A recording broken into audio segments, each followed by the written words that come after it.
You are listening to the Adult Sabbath School Lessons for the third quarter of 2022. This is lesson number 2 of the Adult Sabbath School Bible Study Guide in the Crucible with Christ. This lesson is titled The Crucibles That Come and is ready for teaching on July 9. The author is Pastor Gavin Anthony, who was conference president in Iceland when he wrote this series of lessons. Today your lesson is read by Dr. Percy Harrold. Tuesday, July 5. Crucibles of Sin. Romans 1 verse 18 reads, "For the wrath of God is revealed from heaven against all ungodliness and unrighteousness of men, who suppress the truth in unrighteousness." Everything we do has a consequence. If you stand in the hot sun with ice cream, it will certainly melt. Cause and effect always go together, and no matter how desperately we may want things to be different, it is the same with sin. It always reaps consequences. It is not that God sits in heaven wondering what terrible things he can do to people who sin. No, sin itself comes with its own inbuilt consequences. The problem is that many times we think that we can somehow outwit God and sin without experiencing the consequences. It never happens. Paul makes it very clear that sinning has consequences, not only for eternity, but also painful and distressing consequences today.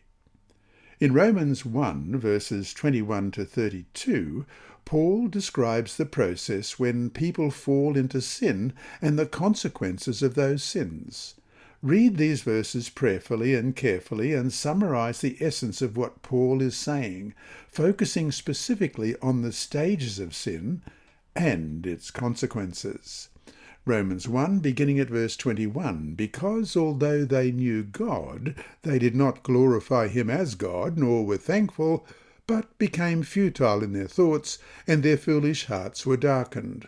Professing to be wise, they became fools, and changed the glory of the incorruptible God into an image made like corruptible man, and birds and four-footed animals and creeping things.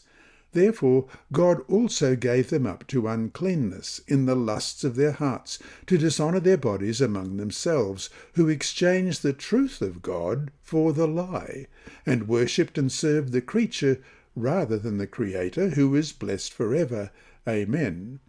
For this reason God gave them up to vile passions, for even their women exchanged the natural use for what is against nature. Likewise also the men, leaving the natural use of the woman, burned in their lust for one another, men with men, committing what is shameful, and receiving in themselves the penalty of their error, which was due. And, even as they did not like to retain God in their knowledge, God gave them over to a debased mind, to do those things which are not fitting, being filled with all unrighteousness, sexual immorality, wickedness, covetousness, maliciousness, full of envy, murder, strife, deceit, evil-mindedness.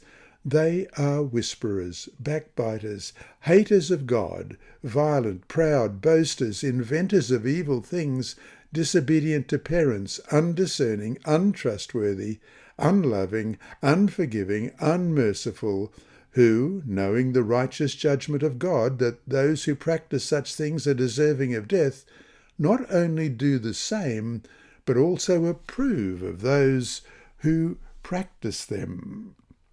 A couple of verses earlier, Paul describes these consequences as the wrath of God. In chapter 1, verse 18, "For the wrath of God is revealed from heaven against all ungodliness and unrighteousness of men, who suppress the truth in unrighteousness."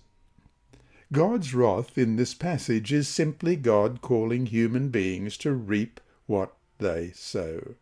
Even for Christians, God does not always intervene immediately to remove the pain that results from our own actions.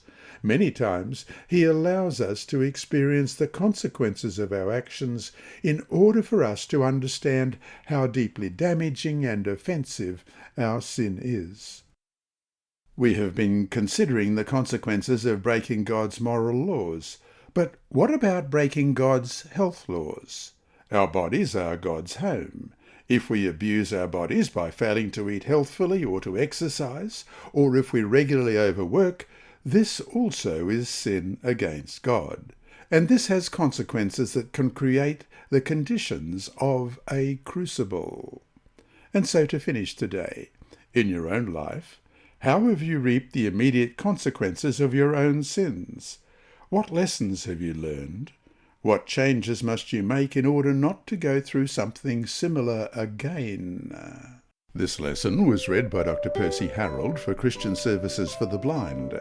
Sponsored by the Sabbath School Department and distributed through Hope Channel Australia, this podcast is also redistributed by Hope Channel Germany, Christian Record Services for the Blind. It is also available on SoundCloud and through multiple podcast distributors, including Apple iTunes. And you can listen and watch at the same time on YouTube.